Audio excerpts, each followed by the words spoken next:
Welcome, everyone. My name is Dave Osborn. I'm a strength and conditioning coach from Wenatchee, Washington. I have a bachelor's in kinesiology from Washington State University, a master's in applied exercise science from Concordia University of Chicago, and I'm in my final year of my dissertation in my educational doctorate, also through Concordia University of Chicago, and that's in leadership in health and human performance. And today I have a presentation on the coach-athlete relationship. I'll be going over today for this coach-athlete relationship presentation is the components of the coach-athlete relationship, how interdependence theory shapes relationships between coach and athlete. We're going to be going over interpersonal communication and conflict management skills and how we can best use these frameworks to improve our coach-athlete relationships. And at the end, I'm going to go over key communication strategies to maintaining a coach-athlete relationship. The reason I wanted to do a presentation on coach-athlete relationships is it's an important topic for me. At the end of the day, we can all write an Excel document of how to exercise, and we put a lot of our skill training into the physical training portion of being a coach, but a lot of us don't have as much formal training or formal knowledge on how to build relationships with others. And what you'll find out as a coach is a significant portion of your time is building relationships with others. And these relationships oftentimes dictate how successful your athletes are going to be. It's the ways we communicate, how we build rapport and support with our clients, how we motivate our athletes. It's what makes them sing our praises as a coach. It establishes our brand. It brings in referrals by the bucket load, right? So this is a very important concept to have in the back of our minds when we're having interactions and communicating with our clients. So going to the next slide. So performance enhancement and psychological well-being are what really make up the coach-athlete relationship. Relationship components that kind of contribute to the success of the coach-athlete relationship are mutual respect, trust, belief in the coach, belief in the athlete, support, cooperation, communication, and understanding. And then components that are going to undermine that relationship include things like a lack of trust or respect, excessive dominance on the part of the coach or on the part of the athlete, being stubborn and not willing to listen to what others are saying and just wanting to do things their way, right? Blind obedience on the part of the athlete, never asking questions, never trying to learn anything, just being a robot. We all think it'd be kind of fun to train a robot. They just do what I say. You're gonna find out real quick, it's a lot less fun than you think. And you need that feedback. You need that feedback from the athlete to kind of establish where you go. Because you can have your own idea in your head of where training should progress, but if the athlete's just being a robot and not talking to you about anything that's going on, you may see overuse injuries, you may see a training program that doesn't fit their lifestyle. A whole bunch of things can kind of unravel when someone just does what they're told and there's no feedback, no back and forth. And then another thing, the last thing that can really undermine coach-athlete relationships is verbal, physical, or sexual exploitation. Believe it or not, you shouldn't date your clients. It's a terrible abuse of the coach-athlete relationship, and it's something generally incredibly frowned upon amongst professional coaches. So if you ever have, an inkling towards it, oh, this athlete and I are getting real close. Oh, they're so good looking. Stop. That's not your place. And think of the terrible, terrible advantage you are taking of that athlete who demands so much of you and you being selfish, right? Just because of sexual attraction. It's a terrible, terrible abuse of the coach-athlete relationship. And it is something that needs to be called out when we see it happening, because that's crap. That's garbage, and it's not professionalism. That is not what our industry should be promoting, and we should be above that. All right. So going back to our slide, the relationship is a situation where the coach and athlete's cognitions, that's thoughts, feelings from the heart, the ticker, and behaviors are mutually and causally interrelated, right? That means what the coach is thinking is also being thought by the athlete. You're in sync. Feelings, the coach can recognize when an athlete is upset, happy, a little depressed, right? And same from the athlete, recognizing it in the coach, right? It's working together for a common goal, common outcome, which leads to our motives for beginning and continuing a coach-athlete relationship, which include striving for excellence for the athlete and professional excellence for the coach, right? We're not just, oh, that's great that our athletes did better. What did you learn as a coach from this relationship, right? There's mutual benefit from both sides. And that's just the performance aspect, right? So now we have the personal growth for both athlete and coach. How did you grow as a coach working with this person? How did this athlete grow as a person from you as a coach? What did you learn from each other, right? Those are things to have in the back of your mind when you're looking at examining coach-athlete relationships. So there's a 2x2 taxonomy, big words, 2 categories, right? We have prize winning and we have helpful and caring dimensions of our coach-athlete relationships.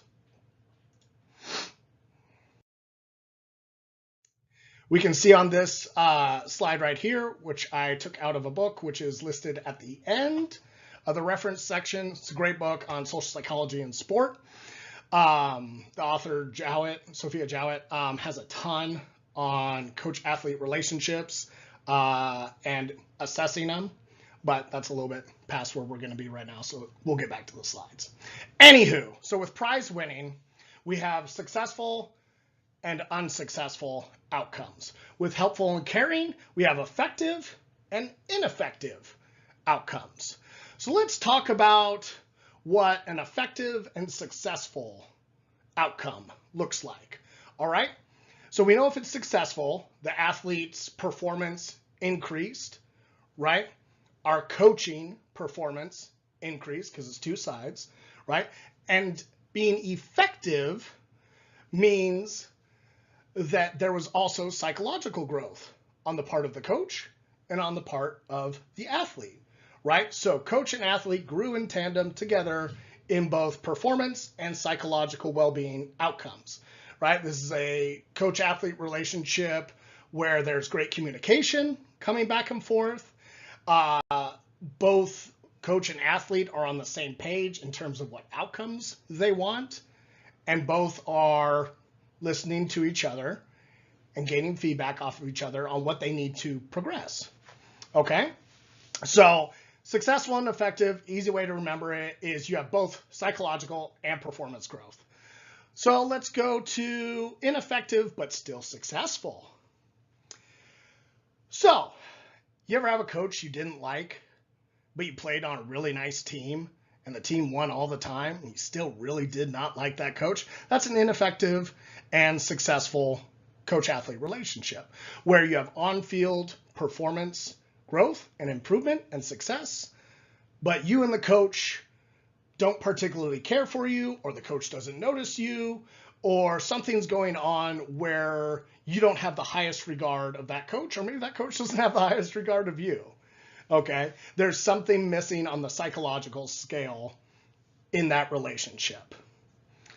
So moving on to how about effective and unsuccessful?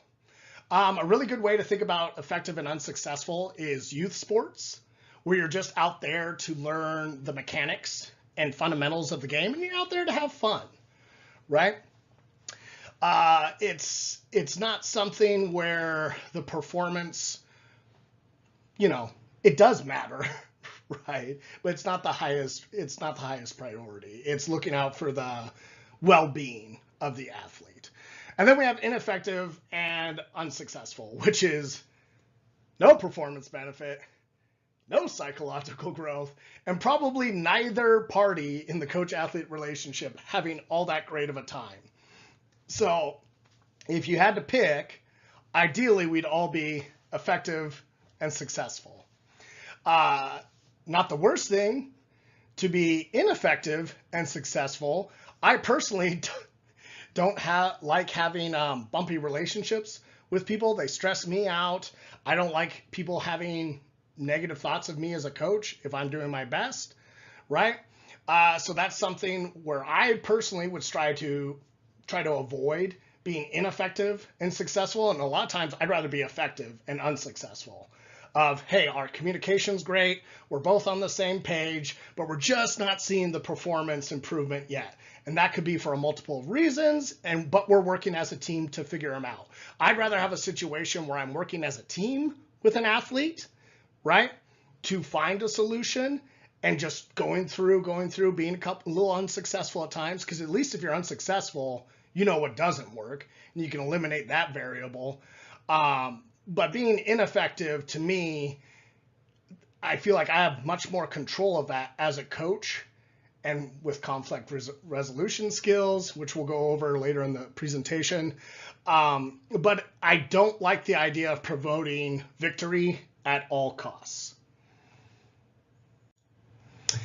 And that's another point to remember as well about coach-athlete relationships, is that they are dynamic and they will change over time in response to the dynamic quality of human cognition, right? Our thinkings, our emotions, and behavior, which is shaped through the relationship of the coach and the athlete. So as that relationship grows, the dynamic of that relationship will change. So moving to our next slide, we are now on the components of the coach-athlete relationship.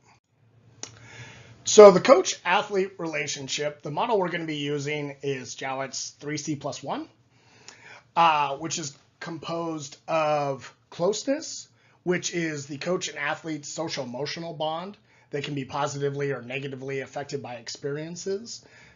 It's also composed of commitment, which is the motivation to maintain a close relationship over time.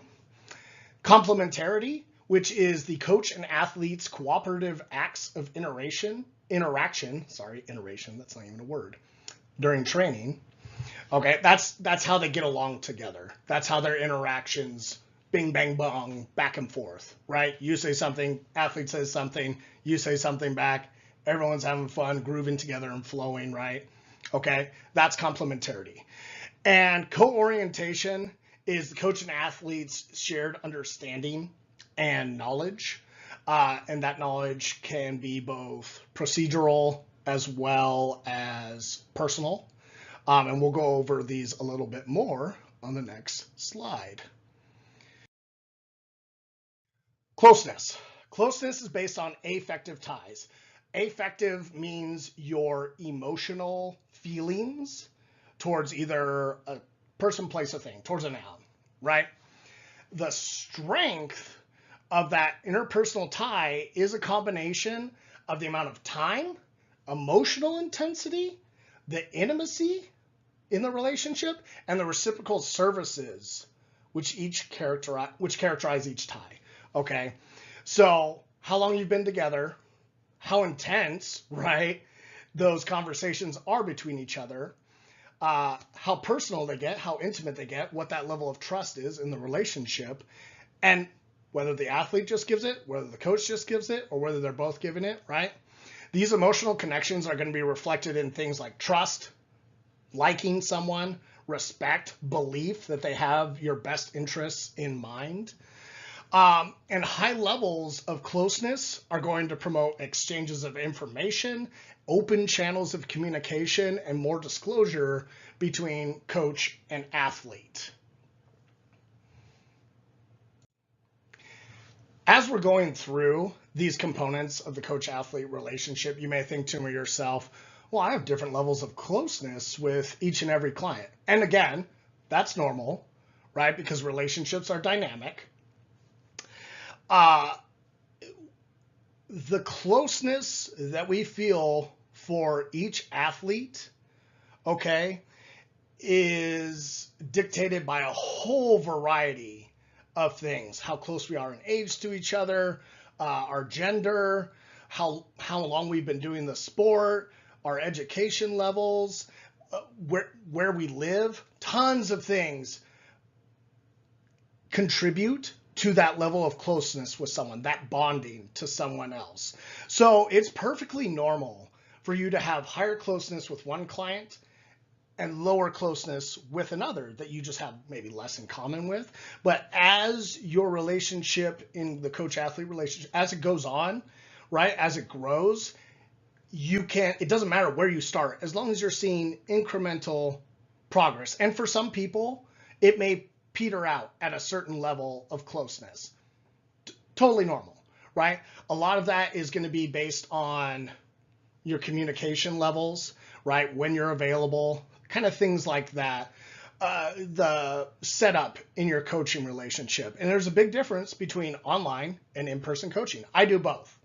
So the closeness I can have with an in-person client is oftentimes higher than what it's going to be with an online distance client. The biggest thing is recognizing what creates good closeness. And that is reciprocation, right? Long amount of time working together, the emotional intensity and the intimacy of your conversations, right? All those are going to go towards increasing closeness. So as we look at our next component,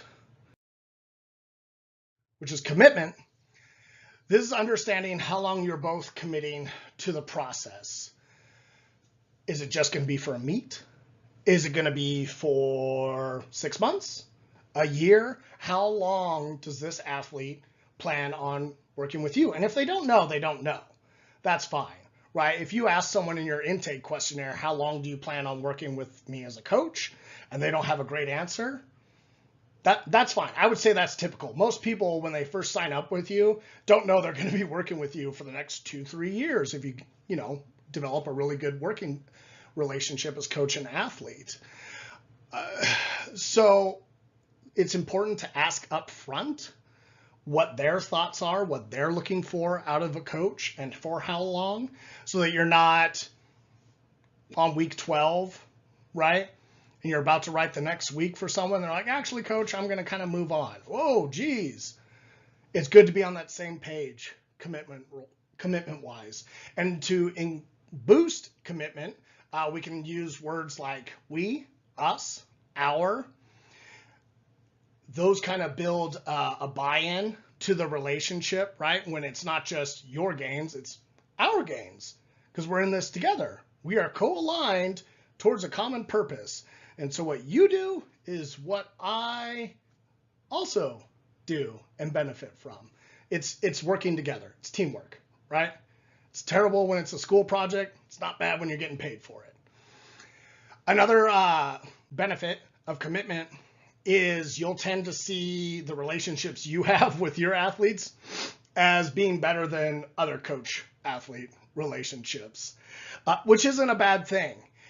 I wish more people took pride in the relationships they had with their athletes, and more people saw what subpar products are being offered for coaching out there. And I would like all of you watching this to raise that bar. Like, come after me, right? I would say, not to brag. I mean, it's a little braggy, but I have very good coach-athlete relationships, and I take a dang hard, right, amount of my time and professional capability to maintain those relationships. And I want mine to be the best out of any coach out there. I want my coach-athlete relationships to be the best. That's what I can work on, right?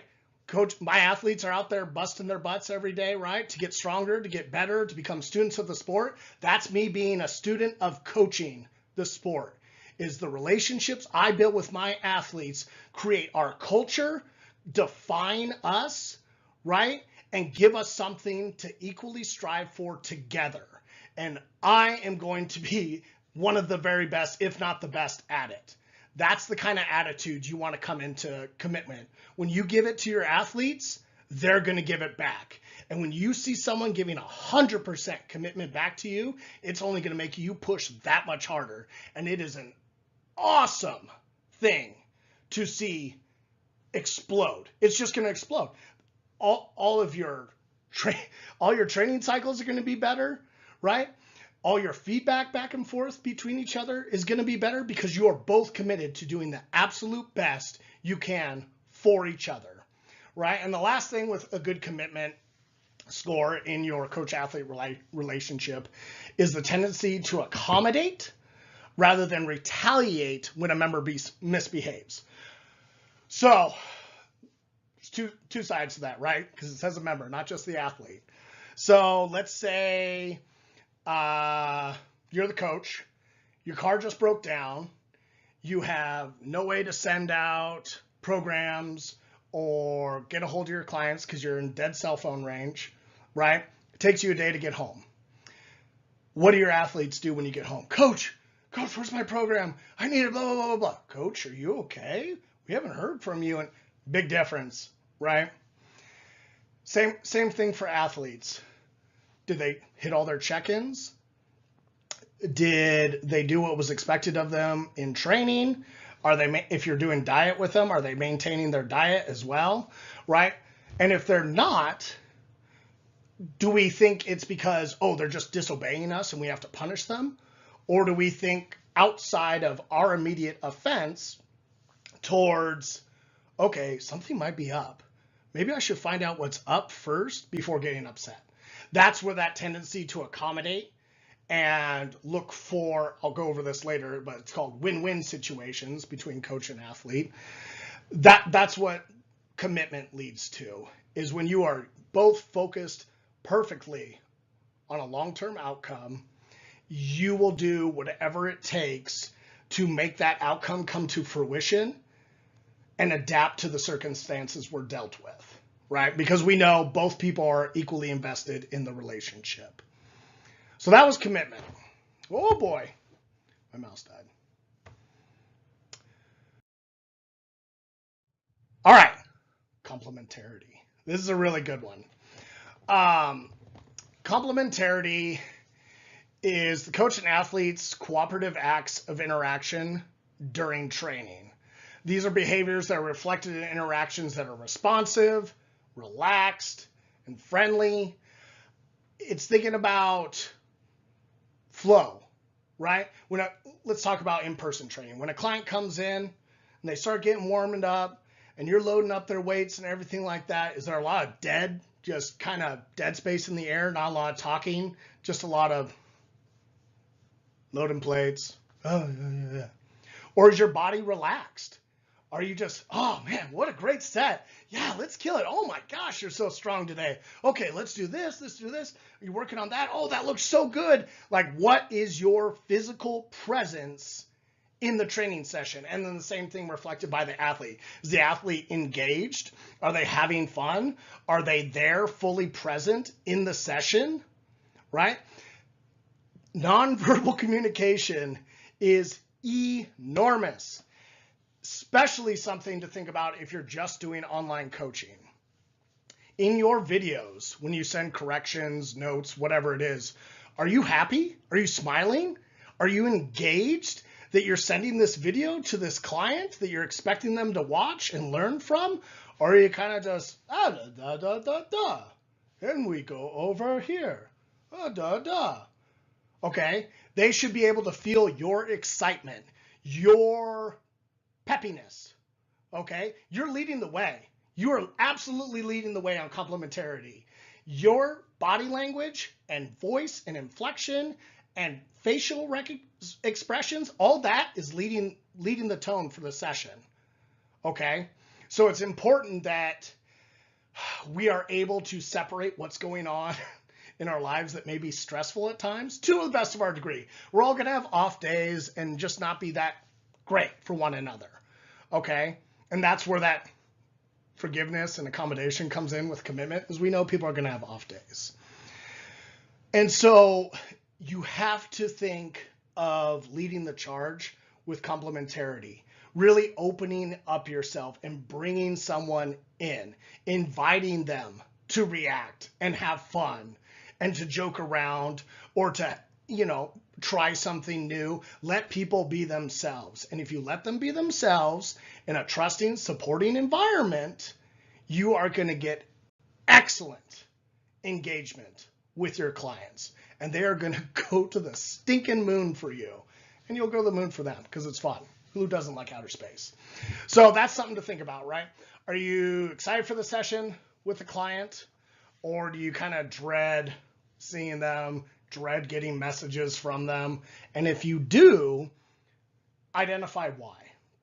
Is it because you're just two different personality types and don't fit together that well?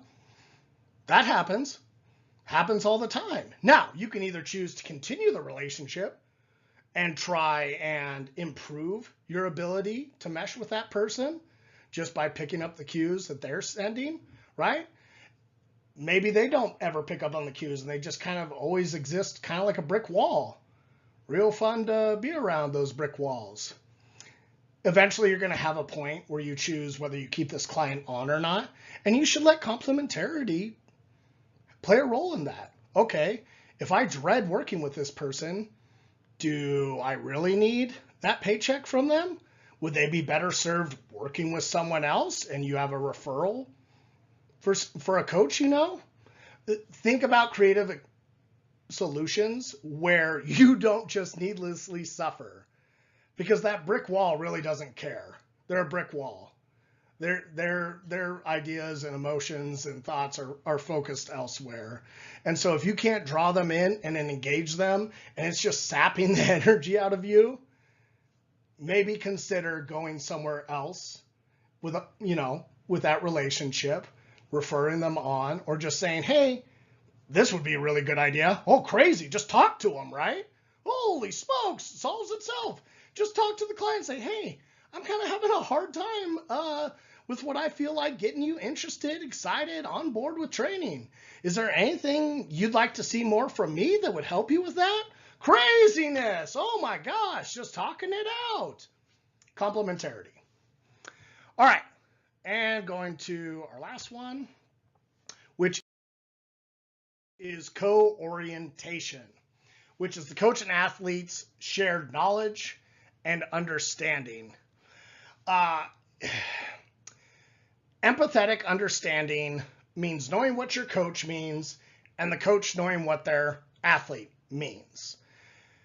If you have poor empathetic understanding between you and your athlete, or your athlete and you, it's the same thing, whatever. If you have poor empathetic understanding, what you may think is maybe something to spur them a little bit and motivate them to push a little bit harder could be taken as you insulting them, right? Let's go, lazy bones, hurry up. Freaking lazy. Coach just called me lazy. He's giving me sets of 12. That guy sucks. I'll show him lazy. Knowing what you mean, right? That takes time. It takes time to build. So early on, if you tend to be more of a dry sense of humor or a dick, which is fine in person, right? Like, we're all built different. If that's your type of personality, chill out on that at the beginning until they understand that you really care. And once someone knows that you care, then that threshold for empathetic understanding starts to increase a little bit more. But it should always be emphasized between coach and athlete that you share common ground. You are here for performance improvement. You as the coach are able to give that. The athlete knows they listen to what you say as a coach to receive that. Co-orientation, like we had said before, is procedural knowledge and personal knowledge. So the procedural knowledge is Stuff like, do they know to wait for a press command on bench? Do they know there's a start command on squat? Do they know they have to wait to rack? Do they understand the rules and regulations of the sport? That, as a coach, it's your responsibility, right? To make sure they know that. And personal knowledge. Did they get enough sleep? Are they eating enough? What is their personal life like stress-wise? Okay, it's it can be tricky sometimes, again, based on your communication schedule, to get enough personal knowledge, but ideally this happens where you ask the question about personal knowledge, like, did you get enough sleep, before you've had week and week and week and week of poor performance. The first time you see a negative performance outcome in coaching, your first question is, hey, what's up? How's eating? How's training? Do you feel sore? Does anything hurt? Are you getting enough sleep? What's your personal life like? Are you working a lot of hours at work? You have to find context for the situation, right? And all that goes towards improving co-orientation. Another important thing to remember with co-orientation is you and the athlete have to be on the same page when it comes to training goals. If you are a powerlifting coach and someone comes to you primarily for weight loss, and you're just doing powerlifting training and saying, hey, just don't eat so many carbs, your goals are not really aligned. So one, don't take the client in the first place. Just say it. I don't do that. Or I don't really want to coach someone online for nutrition. Or I think this person would work better for what you're looking for, right? Be honest in what you want to coach, because neither person is going to be happy if you're just coaching what you want to coach and they're not getting the results they paid you for in the first place. Okay? So make sure you're both on the same page in regards to what training goals you expect and what training goals the athlete has. Okay? And make sure they're aligned.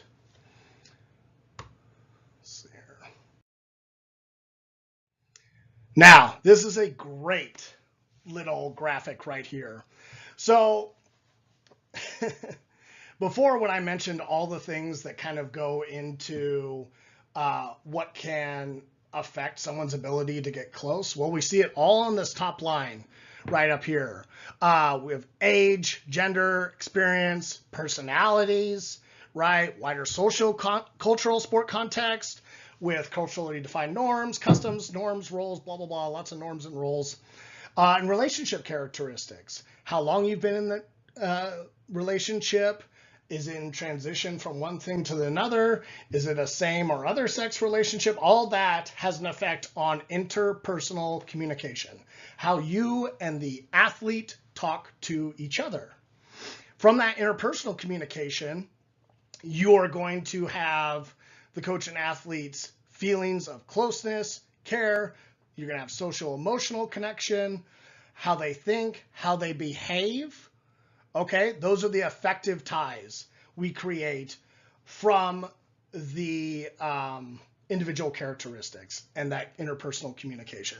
Then after the interpersonal communication, we see way at the bottom there, we have interpersonal outcomes, interpersonal outcomes, one of which is sport performance, as well as motivation, satisfaction for the self and self-efficacy, positive or negative affect, again, emotions, and then interpersonal outcomes, satisfaction with the relationship, any conflict that can be arising because of differences in that interpersonal communication between coach and athlete, as well as stability and maintenance for the relationship. And if you're in a group, we have a whole section on that. But again, group coaching, there will be changes in the dynamic just due to having multiple people around, and the time you could normally spend on one person will now be split between a group. It happens. There's ways to mitigate that. This situation or this presentation we're talking about is going to be more focused on one-on-one, but if we want to talk about that in the notes below on group changes in dynamic, we can go over that as well. So let's move to our next slide. Interdependence theory. Interdependence theory comes from a paper from Kelly and Thibault, 1978, and is a conceptualization of interpersonal relationships that focus on interpersonal processes. What is happening in a relationship between two people? It is inevitable and shapes both the self and mental events. So let's talk about the self and mental events. An example would be you're in high school, you're a young athlete, your coach is just pretty loud, domineering, and controlling. And what most likely happens for that high school athlete? They'll adopt a submissive attitude and behavior. And when that coach sees a consistent level of performance from that athlete, they'll think, oh, I'm a good coach. Look at me. These athletes are doing great. I know exactly what I'm doing, and I'm incredible, right? And so it shaped both the athlete's personal interactions and outer expression of those interactions with their submissive posture, as well as the mental side of the coach that, oh, I know what I'm doing. There's also another example of how it shapes the mental self. And so let's think about if you give an athlete a more complicated drill or a lift, right? Like they've been doing regular squats. Oh, their squat's going along pretty well. Maybe we give them a pause or a tempo, kind of challenge them a little bit. And what that's going to do is the athlete's going to think, oh, I squat well. Coach is having me up, wait on the bar, do a different movement. Right? He thinks I'm competent enough to do it. Oh. And so their mental self changes, right? By your request for them to do a little bit more. This is the secret right here. This is how you build positive interactions, positive momentum with your clients. You never have them do more than what they're ready for. And if you do, it is very infrequently, so they have all this positive experience and positive relationships with your direction as a coach and very little negative, right? They're not missing weights. They're not getting hurt or injured. Everything they do week in and week out, they get better, better, better, better, better. And if you can string that together, you have created something very, very powerful. But if you are constantly having little hiccups, nagging injuries, they're going off program and either missing lifts or not hitting the lifts that you wrote in the program because they're not conservative enough, or you're not getting enough communication from their athlete. They're not quite ready for those lifts yet, right? When they fail, they have to fail in an environment that supports them and makes them realize, okay, this failure is a fluke. This isn't the norm. Okay, and this is what will dictate a good coach from a bad coach, is how many failures their athletes have at the beginning. Because it should go a long while before those athletes really run into something that challenges them or that makes them think, that they might not be ready for the task at hand. Up until that point, oh, coach believes in me, so I should believe in me. If you can maintain that in the bag, your athletes are going to be incredible, right? But you have to start small, and you cannot give them more failures than successes. Every time an athlete fails, right, that is a cost in the coach-athlete relationship, right? All interactions with your coach and your coach and athlete together will result in either a reward or a cost, okay? Hey, I really like how fast you came up out of the hole on that squat. Oh, coach is really happy with me. Hey, keep your damn toes down. This isn't a freaking circus. Learn to do it right. Oh, coach is upset. Oh, I am terrible at the deadlifts. Yes, you are. Right? Rewards, costs. Okay? It's just like a bank account. Ideally, at the end of the day, you have a way higher balance than you do withdrawals. Okay? Now, these interactions we have with our clients can come from independent activities, things like you preparing the equipment for, interdependent. It's really hard to read on this tiny screen sometimes. Interdependent activities, things you're doing together. So you're loading the bar, athletes warming up. That's an interdependent activity. Shared activities. You're at a meet, you guys go out for lunch today together, right? Girls go grab some food, talk about the meet, how it's going so far, come back and kill it, right? There's going to be tons of shared activities over the years you're going to have with your athlete, especially when you're working in person. Online, right, and asynchronous, it's easy to have a sort of distance built into the relationship, right? But shared activities online, I mean, sitting in a Discord chat with a couple of athletes, right? Sharing a meme together, okay? Posting a funny story or something on Instagram and resharing it around, right? Together. Activities together. You fly out for a meet to finally handle an online client you've had in person for a long time, right? Shared activities. And then as well, another source of that interaction that can have a reward or cost is you're communicating about tactical, strategical, and technical aspects of the sport, right? Talking game day decisions on the platform, talking about what you want the next training cycles to look like, right? All this give and take back and forth between coach and athlete, right? They're going to have a positive reward based on how that conversation went, if it went well, or a cost if you're just railroading athletes into, okay, we're going to do this, this, this, and this next, without even what do you think about that, right? It's a two-way street, these coach-athlete relationships, okay? Both the athlete and both the coach are going to be communicating.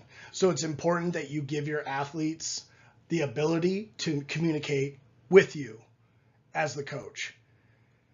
And the more positive reward and the more positive interactions that build up with your athlete, the better your coach-athlete relationship is going to be.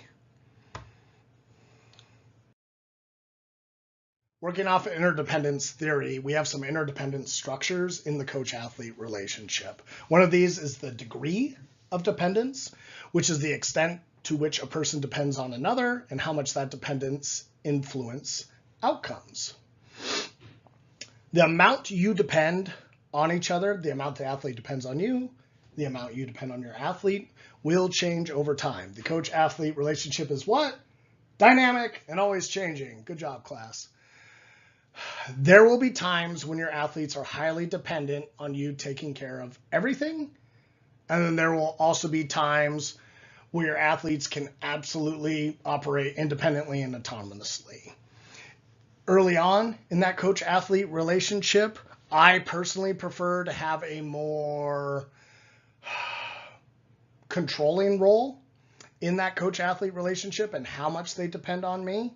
That way I get things done to my standard at the beginning, and it's not something I have to constantly go over every week, over and over and over on what I expect. Okay, so early on, I'm a little bit more rigid. Once they are up to standard in what I'm looking for, that rigidity relaxes because they've demonstrated competency in the movements.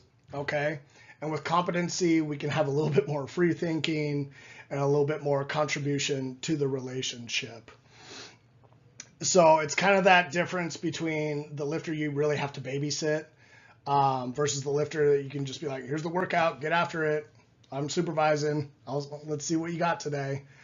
But you are going to be dependent on them making good recovery decisions, making good nutritional decisions, Everything outside of training, you're dependent on them upholding their end. Okay. And so if there are times where you're sensing a lack of responsibility in areas outside of training that are now affecting training, that's a conversation that needs to occur so that everyone knows that imagine how good you would feel if your coach reached out to you and said, hey, training's in a little bit of a weird spot right now. I am depending on you to take responsibility for what you can take responsibility for in regards to your recovery, your stress management, and your nutrition.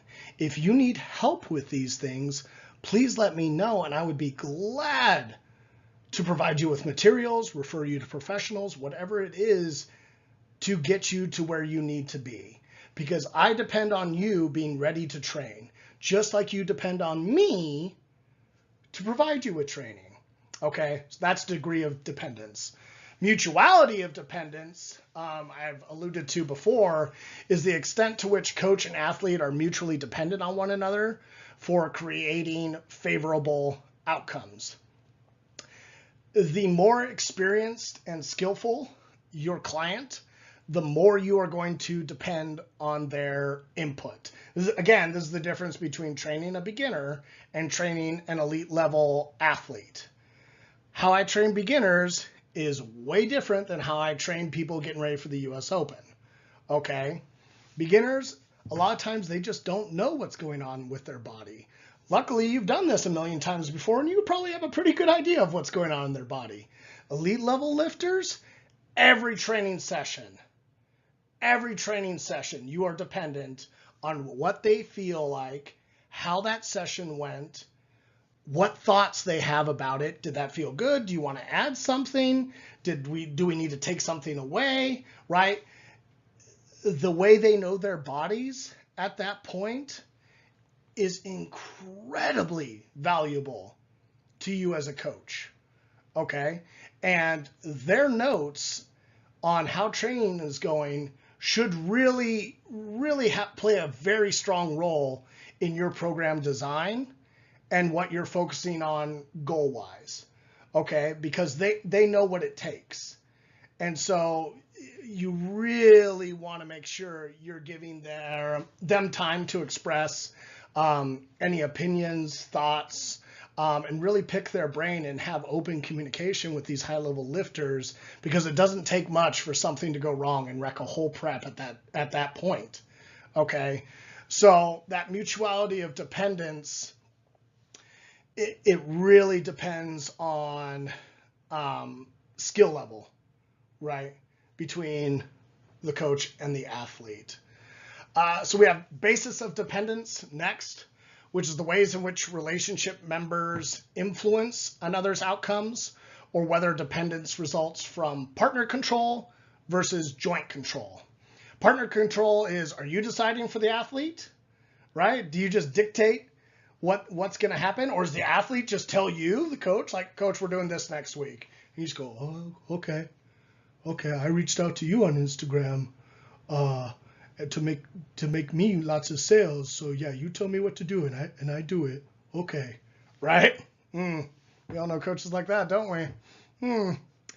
Or joint control, working together, using both persons' experiences, both coaches' knowledge, both athletes' knowledge, right, to create a plan together that is co-oriented and shows that you're both working towards the same thing. Okay, that's basis of dependence. And then correspondence of interests, which is the extent to which members' actions benefit both relationship members similarly or in a corresponding fashion. All right? You both want to win, you both want to progress, you both want to train hard, and you both want to be honest with one another. All right? That's correspondence of interests. It is being on the same page for the majority of things, and those that you aren't on the same page about, weight class, diet, training equipment, PEDs,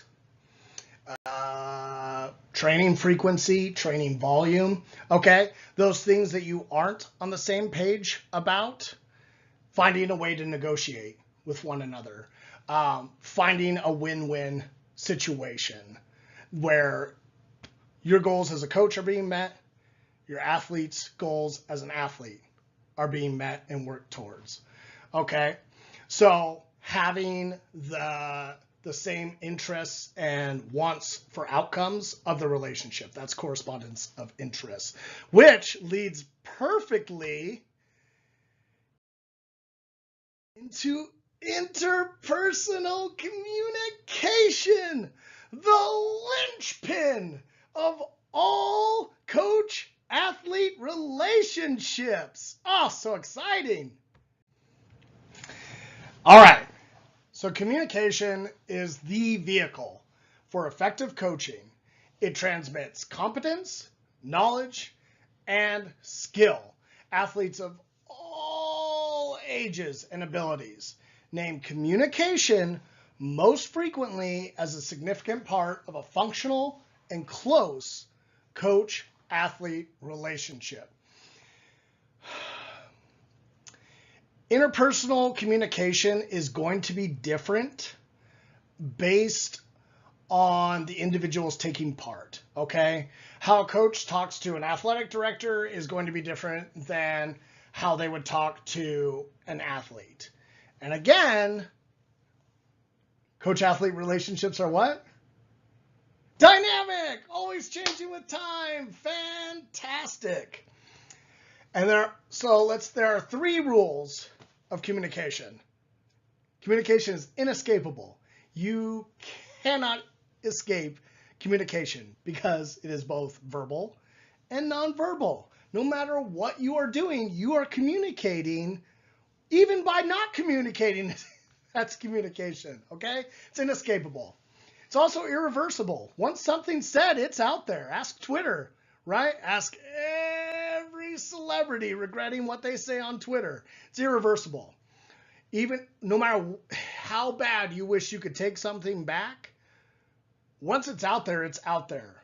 So I think one of the beauties of online coaching and asynchronous communication, asynchronous being different times, is in person, a client can see if something's wrong by your face really quick, or even if you blurt something out, it's out there. Online coaching, you can edit, scream into your phone, delete that message, right? Come out with a nice, calm, collected, cool. You can self-edit really, really well. And that's one of the benefits of online communication is our ability to self-edit actually can create improved relationships amongst ourselves. And it's because of that ability to self-edit. And then the third rule of communication is it's complex. There are a variety of factors at play, not just between the people, but there's sociocultural norms, all the list, that giant graph we went over before, talking about where people come from and what they do, right? All of that interplays with communication. It's very complex. Communication is also comprised of a content component, the what, right? Which is what we tend to kind of focus on, as well as a relationship. Relational, not relationship, relational component, which is the how.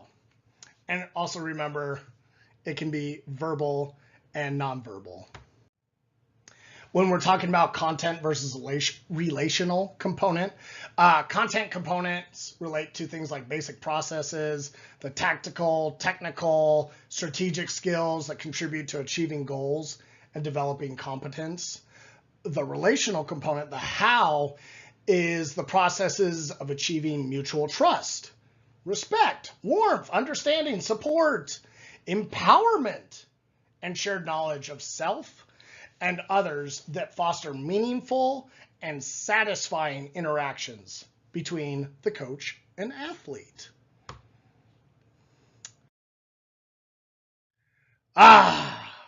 autonomy.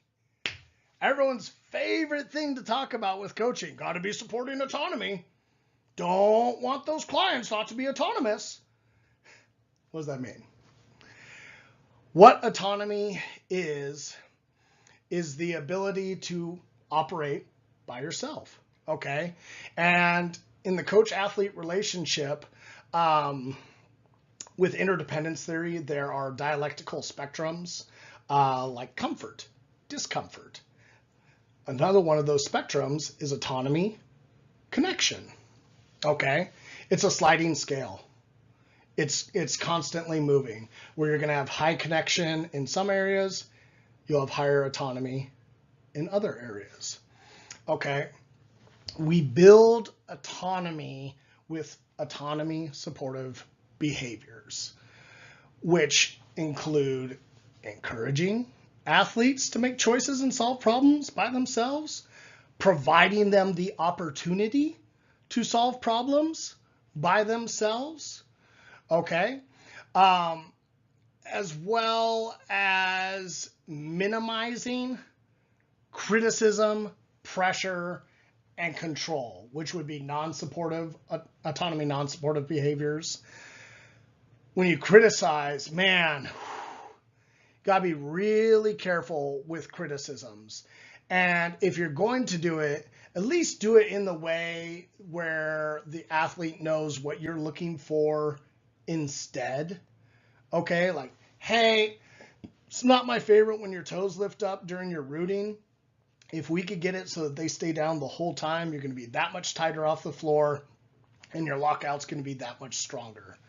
All right, so autonomy supportive coaches provide choice, rationale for their tasks, why they're doing it, and opportunities for taking initiative, as well as giving non-controlling feedback of what's a good example of non-controlling feedback.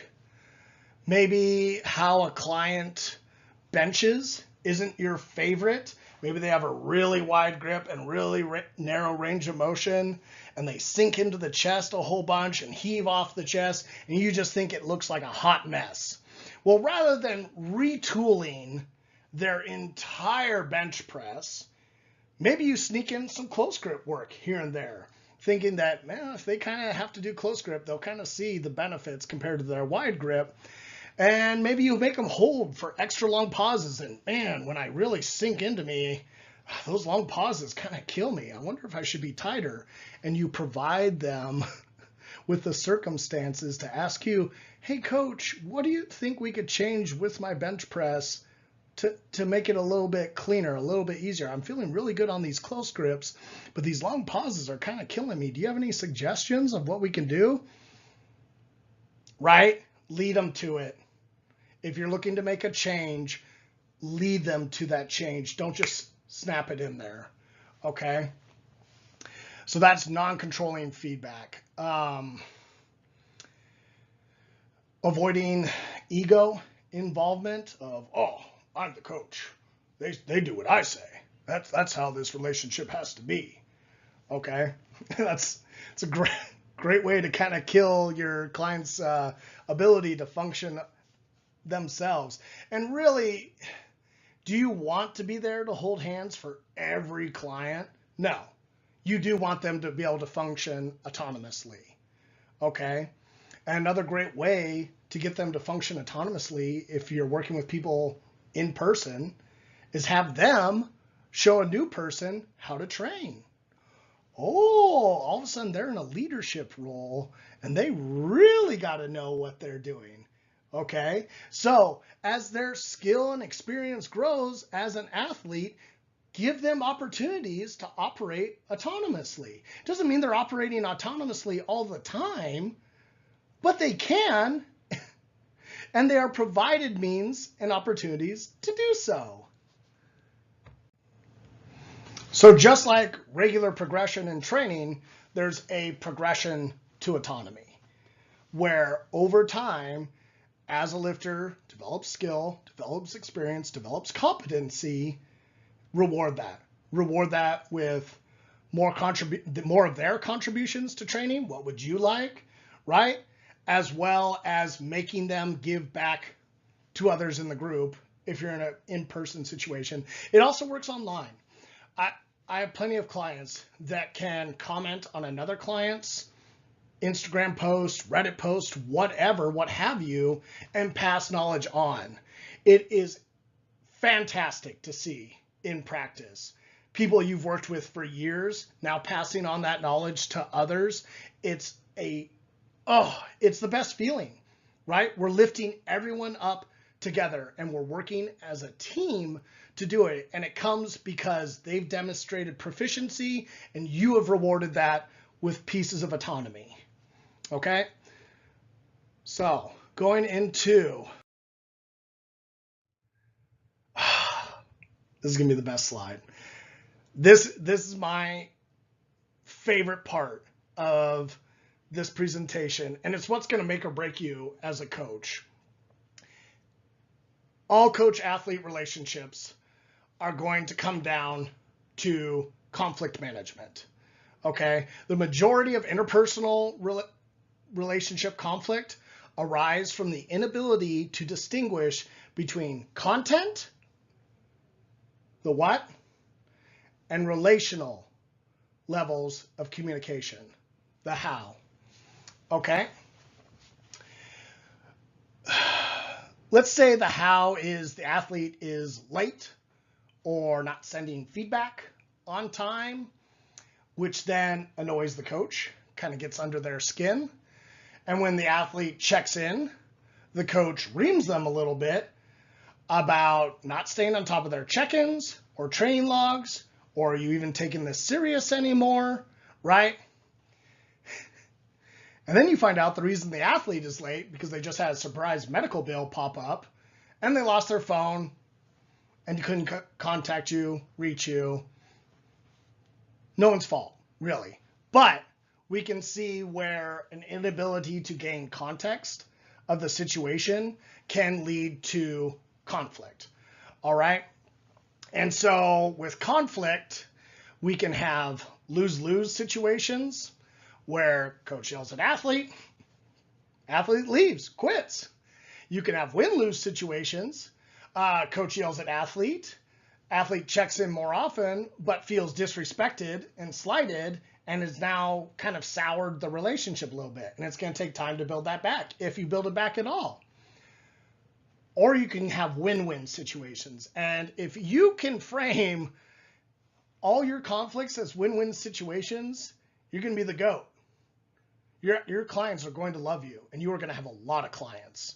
And every single one of them will want to work with you for as long as you want to work with them, okay? A win-win situation is the coach tells the client that they're sorry they're going through that issue with their medical bill and understands if check-ins are going to get interrupted. Then they ask to make up for the check-in on days that aren't accounted for by maybe an email alert here or there, or ask what they can do to help. Crazy, right? Took something that was getting kind of frustrating to the coach with a lack of communication from the client, and instead turned it into something where the client can see how invested the coach is in them, right?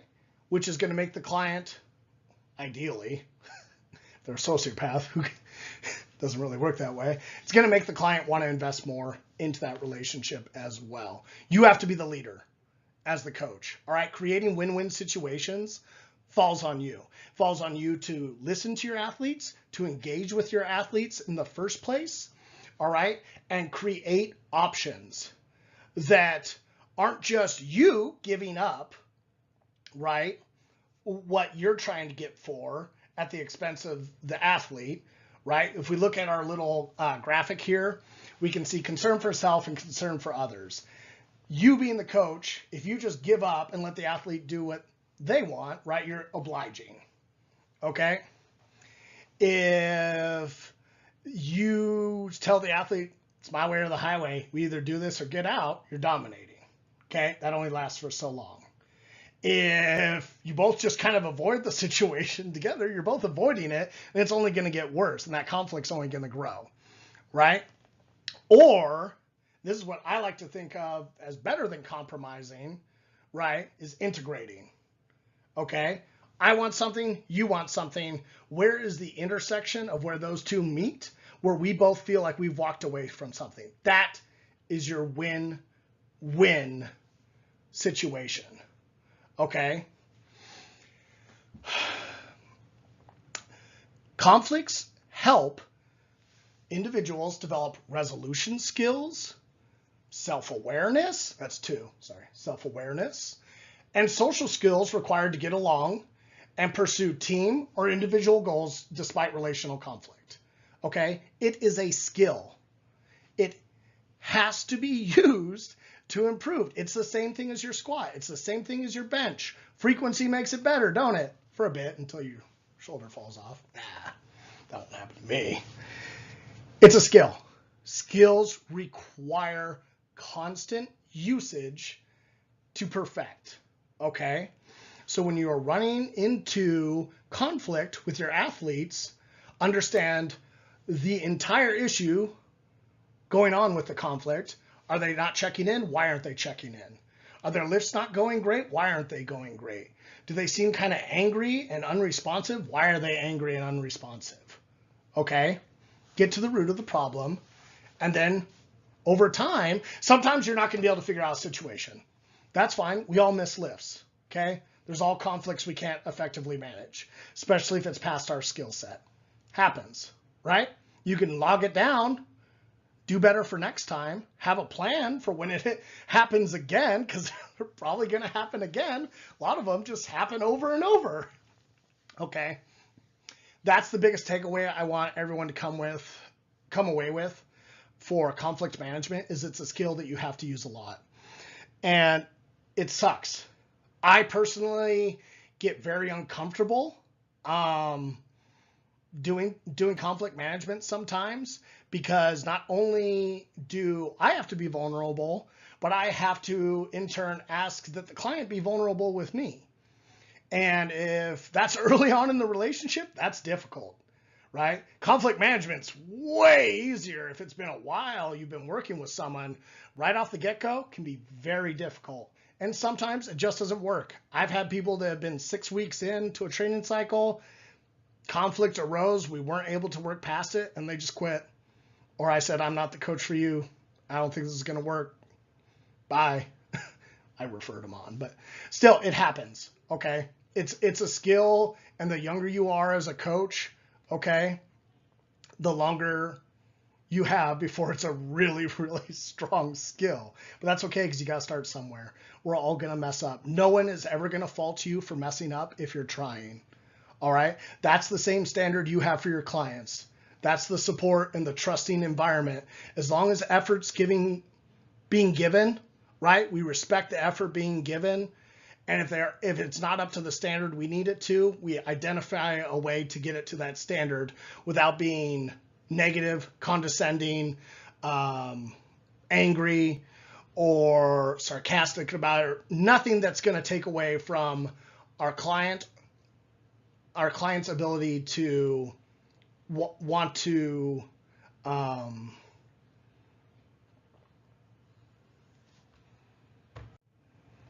our client's ability to want to engage with us. Okay, we have common ground. Always remember, you have common ground between you and the athlete. And if you can keep that common ground in the forefront of your mind, right, that will help a lot with your conflict management skills.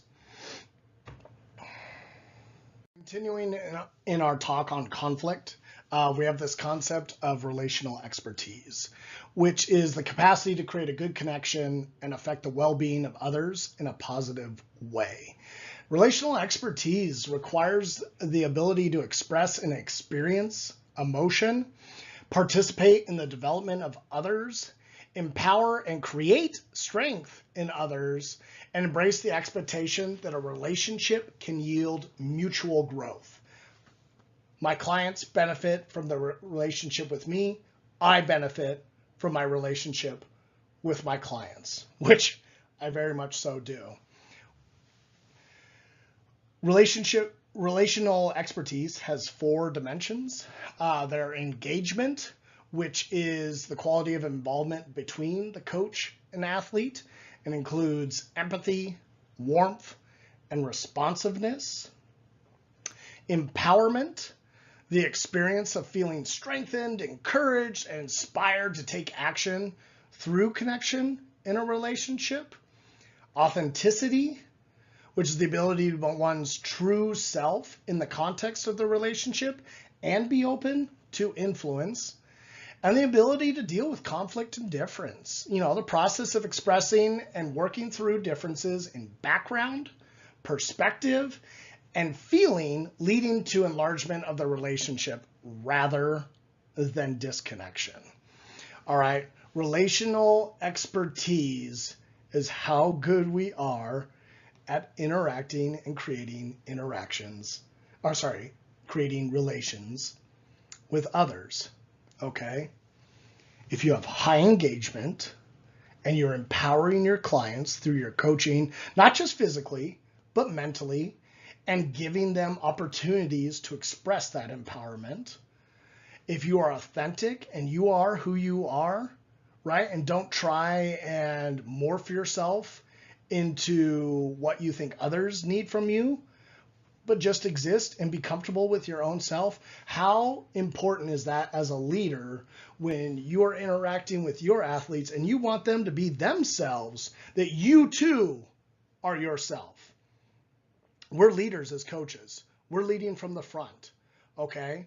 And so everything we do, our clients are looking at us, okay? So be authentic, be yourself, and enjoy being yourself. We live in this crazy interconnected world now where we can have conversations with people on the far side of the planet just like that, like nothing, back and forth, no interruptions, okay? There is going to be people that identify with you and your message and who you are. But they won't find you if that's not how you're acting, okay? Be authentic, be yourself. Don't try and be another coach. Be the best coach you can be. You're the coach. Be the best you. Be the best you, coach. All right? And this takes us into our final section, which is the compass model of relationship maintenance strategies, which are conflict management, openness, motivation, preventative strategies, support, and social networks. So let's get started on this. Good old conflict management, which is the coach and athlete's effort to identify, discuss, resolve, and monitor potential areas of disagreement. Bar placement, elbow placement, feet up or feet down on the bench. There are a ton of mini conflicts built into coaching, how you want to see things done, what your standard of movement quality is, okay? When you run into an athlete that is hesitant to make technique changes, are you just going to go, well, you either make them or you don't? Or are you going to find ways to turn that into win-win situations where the athlete is afforded the opportunity to try something you want them to try, preferably on a day where they don't feel like they're wasting training time, taking away from their main specific lift, right? It all depends on how you choose to manage that conflict, okay? You can take the time to explain the reasoning and how that's going to benefit the athlete. Hey, I want you to bring your grip in on bench because your tricep strength isn't really all that great. We're not doing anything really heavy right now that demands a wide grip bench. Why don't we bring the grip in a little bit and build the triceps so that by the time we get into heavier loads where we've seen lockout as an issue, those triceps get a little extra benefit. Know what battles to fight and which to reach a win-win situation. If you take the time to explain why you want to make a change and how that will improve their performance, and that athlete is still hesitant and just really won't meet you halfway, and you said, well, what if we tried this on this day and that on that day, and they still just really don't want to put in the effort into trying something new, it's perfectly okay to say, I don't think I'm the coach for you, and just move on, refer them elsewhere.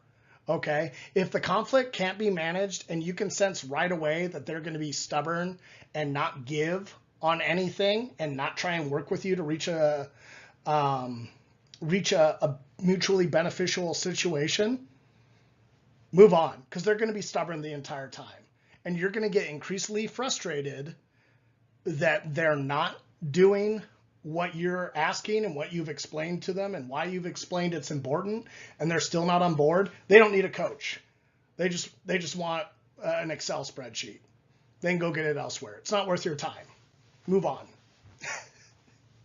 All right. If we were all as a profession a lot better at dropping crappy, uncoachable athletes, they would cease to exist, because they realize, oh, no one wants to work with me. Why is that?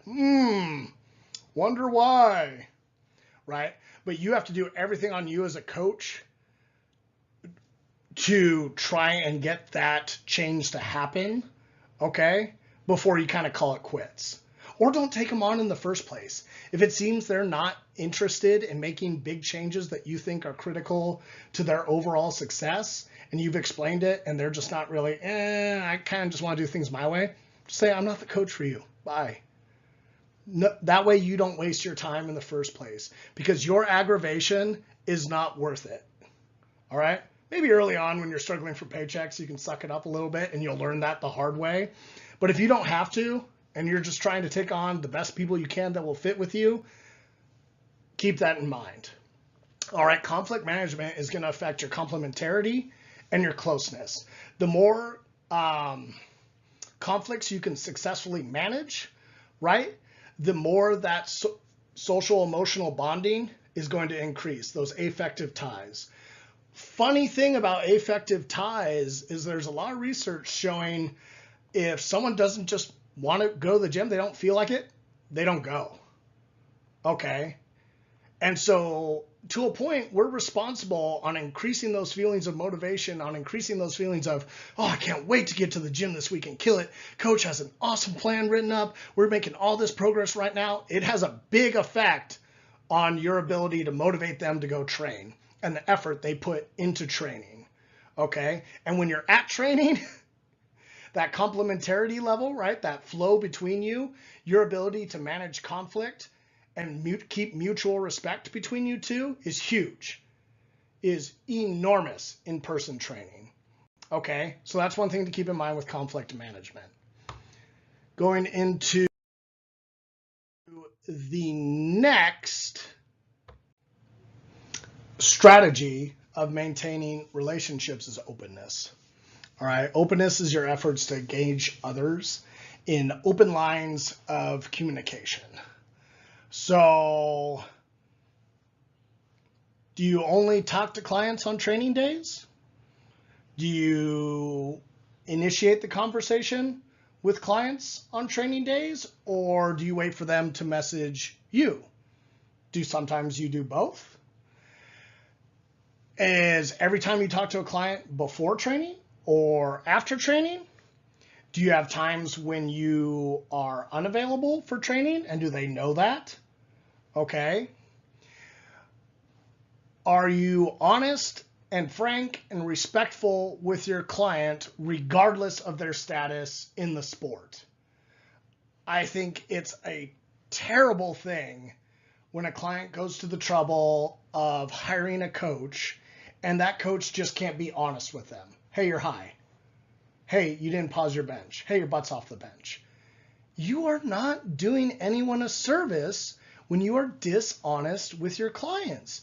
Have a standard and stick to it. If someone can't meet your standard or their ego can't take you being truthful with them, ditch them.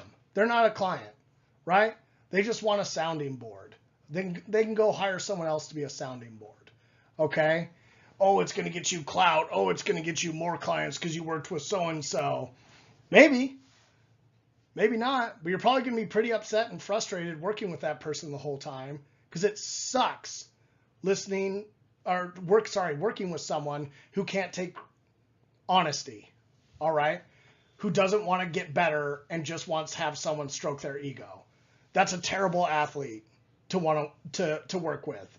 And I would highly recommend you just don't. Or you be open and honest with them like, hey, I feel like you're not able to take what I'm saying constructively, and you're definitely not making changes to your execution of the lifts based on my feedback. Is there something I'm missing? Or why are you not training to the standard I've set forth? And have that conversation. Just have it with them. They'll either be blissfully unaware they were doing that, or you'll find out why. Maybe they don't respect you or your opinion, and they just wanted someone to work with them. Happens a lot more than we think. Okay, have the conversation. It's also another thing to think about is all your talking training related. Do you tell any personal anecdotes from outside of training when communicating big topic ideas to your clients, or is it always in the realm of training? If your conversations are always in the realm of training, they're probably going to be pretty low in regards to scores of closeness, because it's that vulnerability, right, that we share with others, and that respect that we give others by being vulnerable, all right, that in turn allows them to be vulnerable and allows them to test our respect for them, okay? You have to be the leader in that part, okay? I've never had a coach who didn't have some crazy anecdote about something they've done in their life that they've now connected that as a coaching point for what they want us to do now. That had nothing to do with the original task, but this is a story they tell to make people laugh, to drop barriers a little bit, right, and to get some engagement. Okay, so that's something to think about when we're talking about communication. Is communication that falls outside the sport and looks at commonalities between you and the athlete, right? That common ground of things you enjoy, things you both agree on, right? Incorporate that into your communication because it's going to build a closer relationship. And one last thing on a benefit of that closer relationship is if your client feels, right, close to you, like you can be trusted, the information you are going to learn about that person is automatically going to make you closer, okay? And the closer you are, the more you will understand what's going on in their head, the more they'll understand what's going on in your head, and those interpersonal relationship and communication strategies, right, are going to work better. So the closer we get to a client, there's definitely boundaries, right? But don't be afraid to be likable as a coach. There's a lot of coaches like, I'm not your buddy, I'm not your friend. I'm like, well, people probably really love working with you, don't they? You can be likable, okay? You can have mission accomplishment as well as a close athlete relationship at the same time. Are you going to want it with everyone? No, and that's fine. Different athletes will have different relationships, totally normal, right? But you can put in the effort to establish a good working coach-athlete relationship with someone, and that openness is a big part. Motivation. Motivation highlights both coach and athlete efforts to develop a partnership that is both rewarding, active, and ambitious in providing each member reasons to stay in the relationship. So some motivation questions. Do you know how to fire up an athlete? Do you know what to say or do or how to change your voice to get your athlete motivated? Does your body reflect that mood and excitement? When you coach, are you constantly loud and constantly yelling, so much so that it kind of goes into background noise into your athletes, or are you calm, measured, and when you're excited, you're really excited, like that, right? Can you just turn it on? Athletes will be able to feel that. If you are a calm and measured person with a moderate level of intensity and you dial it up fast, they will respond to that. Okay? So developing that relationship with our athletes and figuring out what motivates them. Some like to have a little bit more negative motivation, right? And be a little bit more aggressive too. Others need a little bit more positive things, right? And drawing upon past experiences of success to motivate them to current levels of performance. So getting to know your athlete is going to be really helpful for finding out what motivates them. One thing to think about is how does motivation change in distance versus in-person coaching? In-person coaching, obviously, it's a lot easier to make use of our nonverbal communication, our body language, just our overall general demeanor that can get kind of hidden a bit when we're doing online coaching. One solution I like to do for that is I use voice messages so that clients can still hear the inflection and excitement and the overall tone of my voice. Other times I'll film a video, and rather than just filming at the specific body part I want, I'll do a whole body video. They can see my demeanor. They can see how pumped up I am, how I'm interacting with the camera. I just treat them like they're there holding the camera, okay? And all that feedback, all that nonverbal communication, all that body posture can convey a little bit of extra motivation that, oh, coach really cares that I get this right. He really wants to see me, she really wants to see me succeed in this. That's why they're taking the extra time to send a video, and the video is personalized to me. So those are things to kind of think about with motivation, is differences for in-person versus distance coaching, and what you are currently doing and what considerations you need to make for developing that coach-athlete relationship to where you know what will motivate your athlete. Preventative measures. As we've all seen on Coach's Corner University, there's this fantastic intake presentation that Riley did for setting up rules, expectation, roles, and consequences for not meeting those expectations and roles between coach and athlete. Your preventatives is your intake form, establishing how you want your communication schedule to be between coach and athlete. What else we got? Discussions on what occurs during a repetition failure, how you want the training experience to go versus in person or online. For instance, my lifters know if they miss a rep in training for online, it's one of our big no-nos. And so the following week, they will have some sort of positive punishment for failing the lift that they missed. Something like a 5-1-5 tempo on 6 reps of close grip, right? Something terrible. It just encourages them to be mindful of their training situation.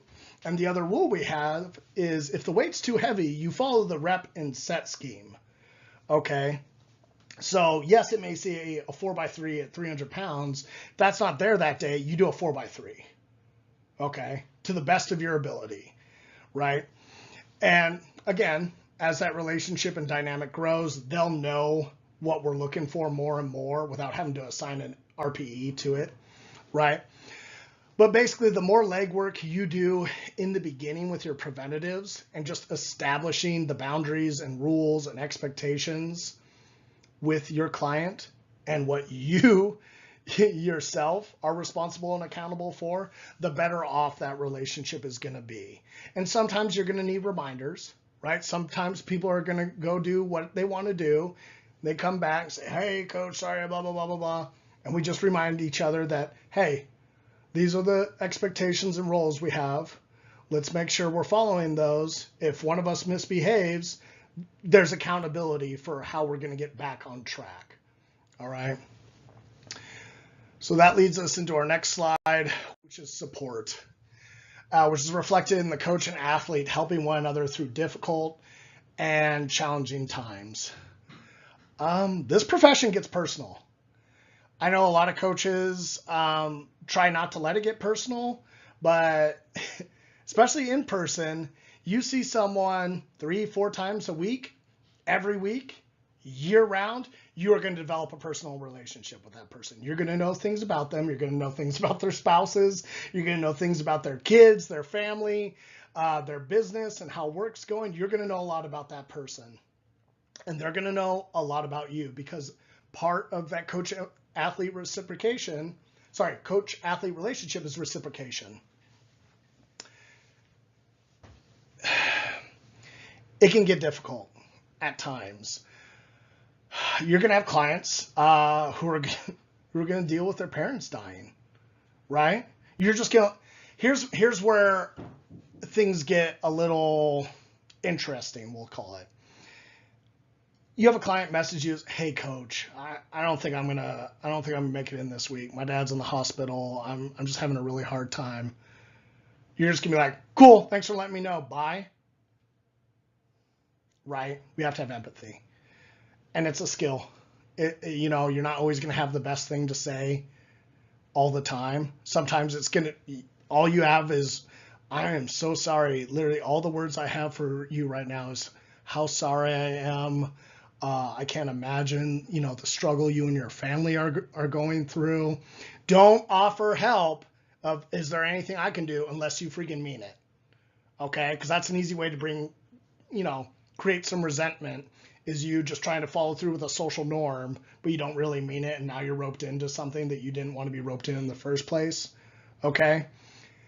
Just like conflict management, your support skills will grow in time, and it's a skill to develop.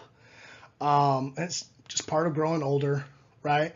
When I was a young coach, my ability to deal with that kind of stuff isn't nearly as robust as what it is now, where, I'm a mid-30s adult who works with everyone from 19-year-olds to 60-year-olds, okay? Interpersonal, interdependent relationships are going to have personal elements, right? And so how you navigate that and how you create the boundaries, right, is helpful with your preventatives. But, the real world doesn't stop for training. And the last thing you want to be is the coach of, well, when can you train again? That's all that matters, right? There are going to be points that a lot of times, okay, that the personal life is more important than training. You have to be able to adapt and come up with a plan of, okay, how can we work together dealing with this hard time and this tragedy to still reach our mutually agreed upon goals? Or do those goals need to change, or do they need to be postponed a bit, or whatever it is, okay?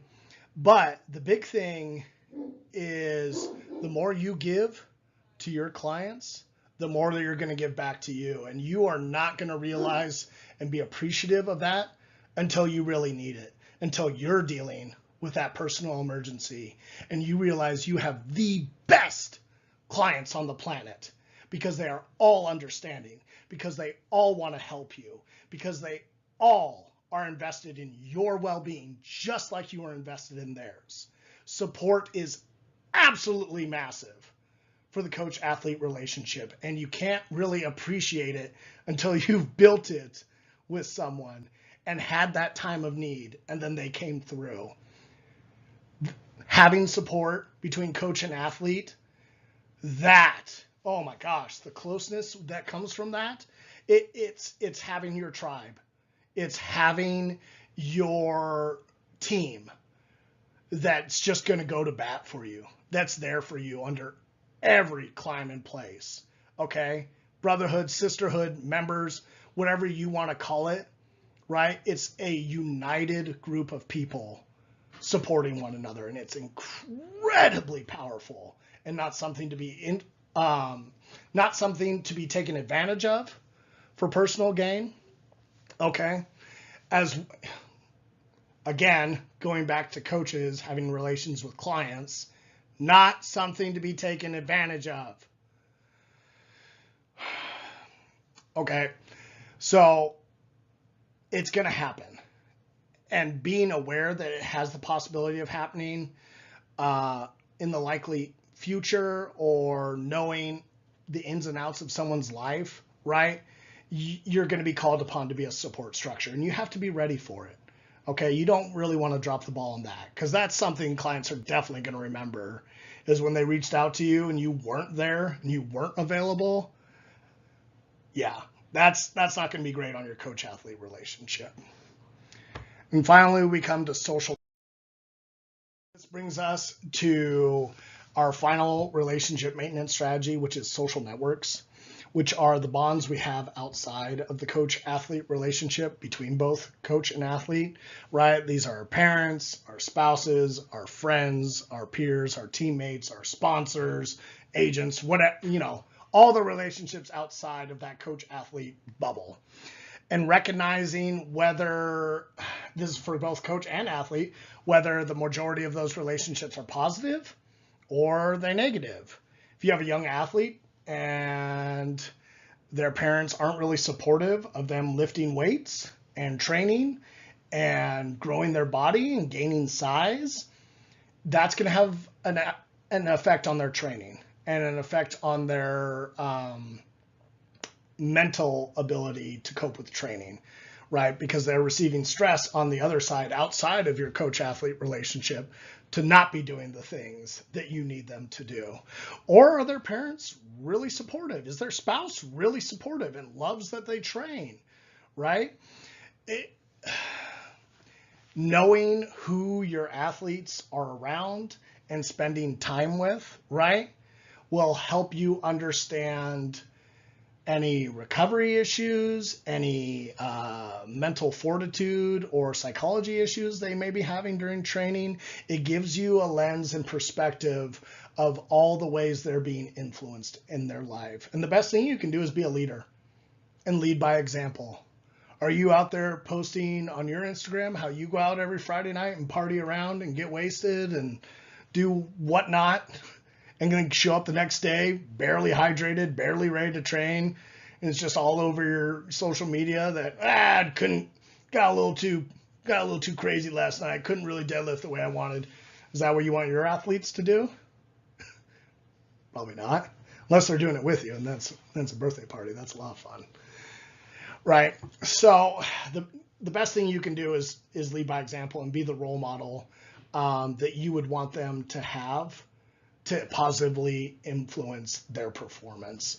All right, you play a huge role in that athlete's life in terms of setting the example of what you expect.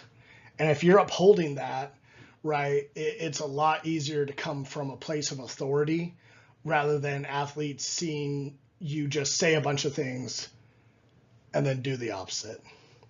And with social networks, it's important to see where networks intersect.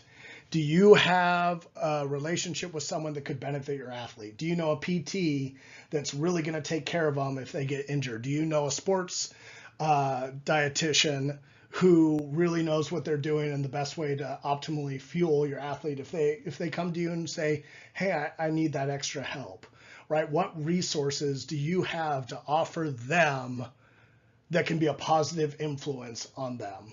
All right. And so having that professional network where you can refer athletes to is a fantastic resource and something that will set you apart from other coaches, is having that network of professionals and referrals. All right.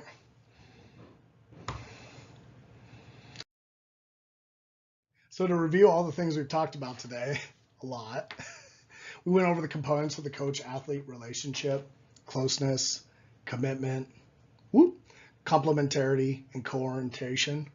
We went over interdependence theory, the four structures of that, which were degree of dependence, mutuality of dependence, basis of dependence, and correspondence of interests. And we went over interpersonal communication and conflict management. All right, how to create win-win situations for both coach and athlete, as well as this compass model of relationship maintenance strategies.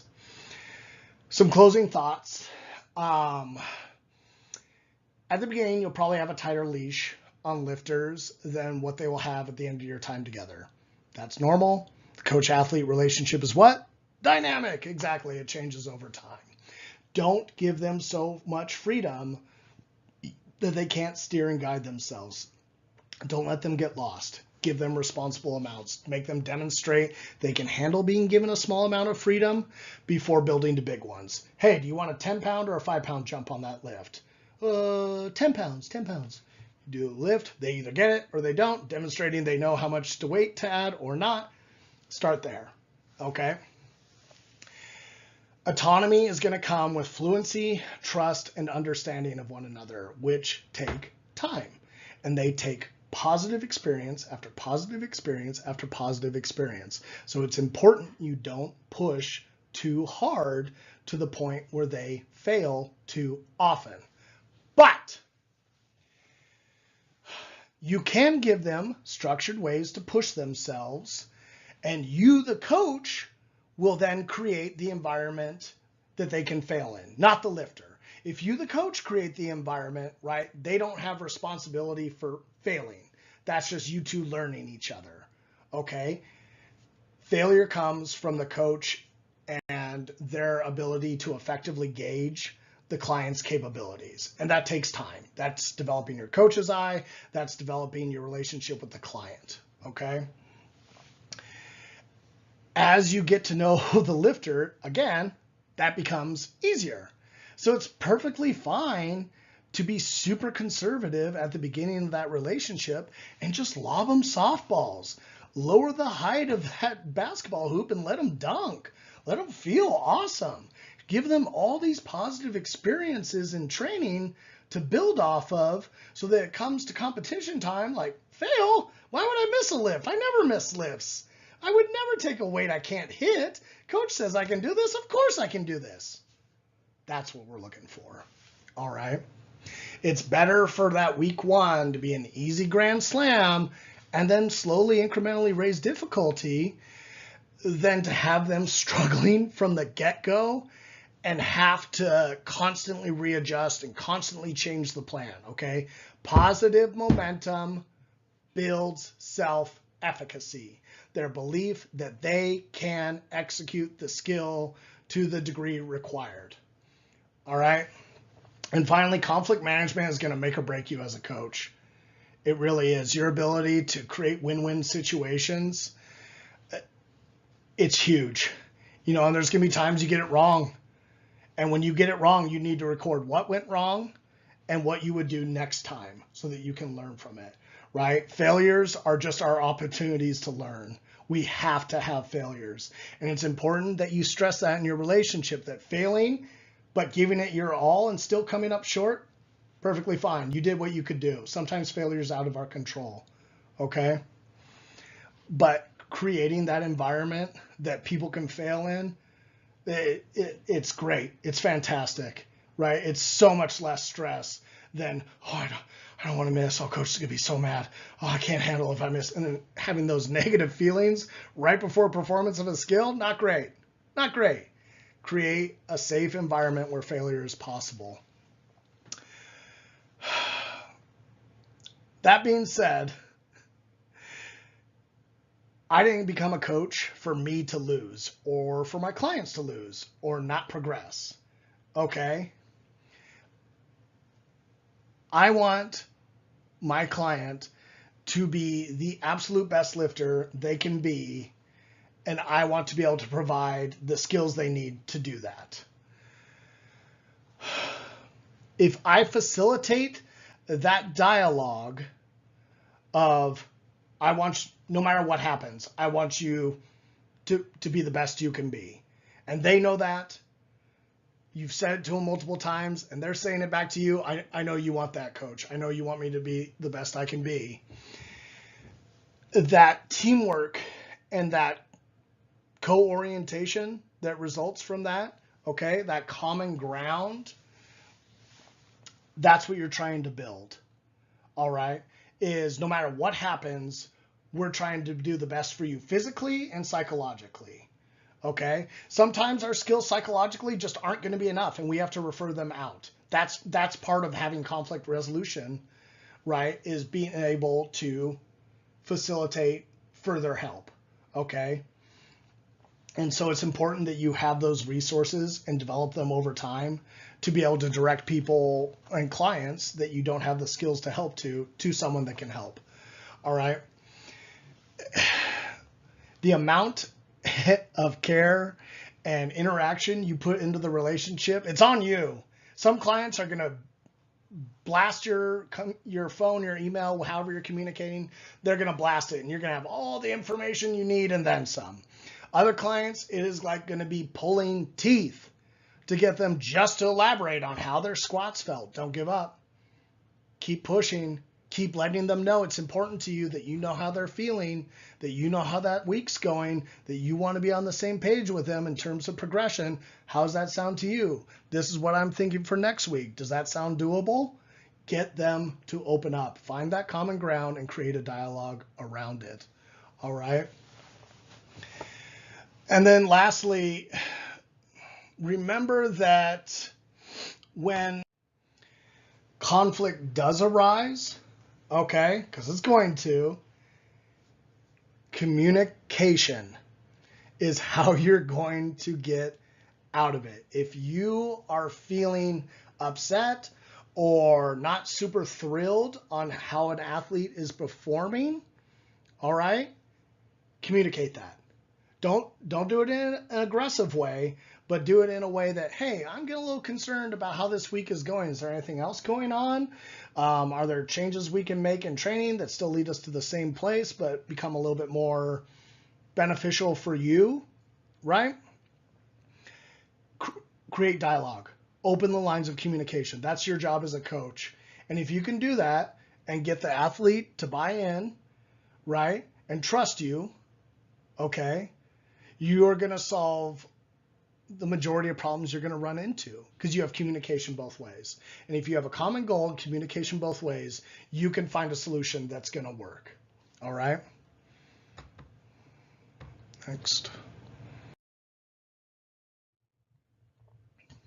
Again, I guess I skipped ahead a slide.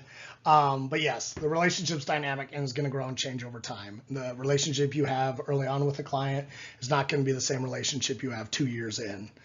And autonomy, conflict management, yep, based off growth, experience, and skill. As the client becomes more experienced and more skillful, they gain autonomy.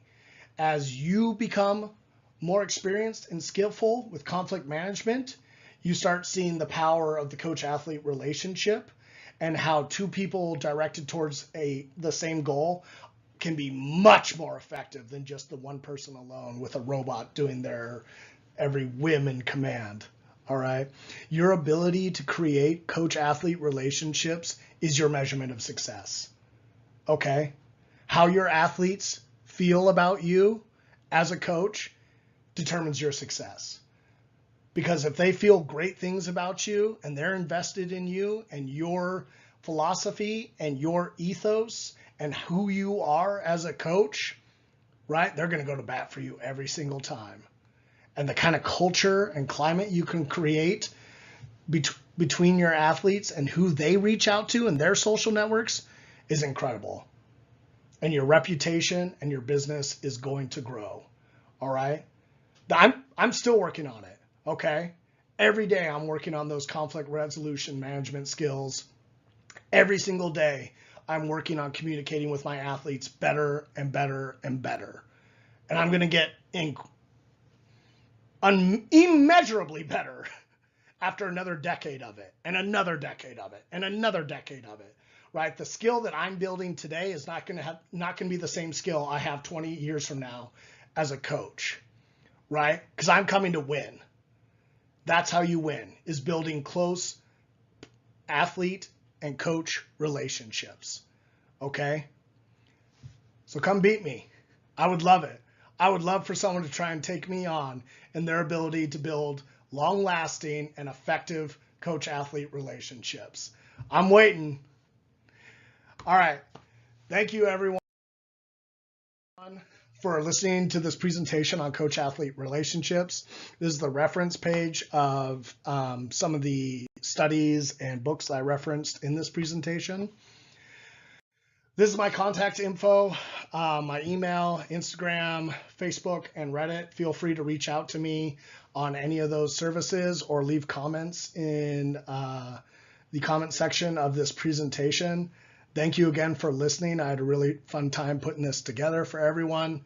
And I hope everyone can learn a little bit of something here that's going to help them create better coach-athlete relationships with their clients.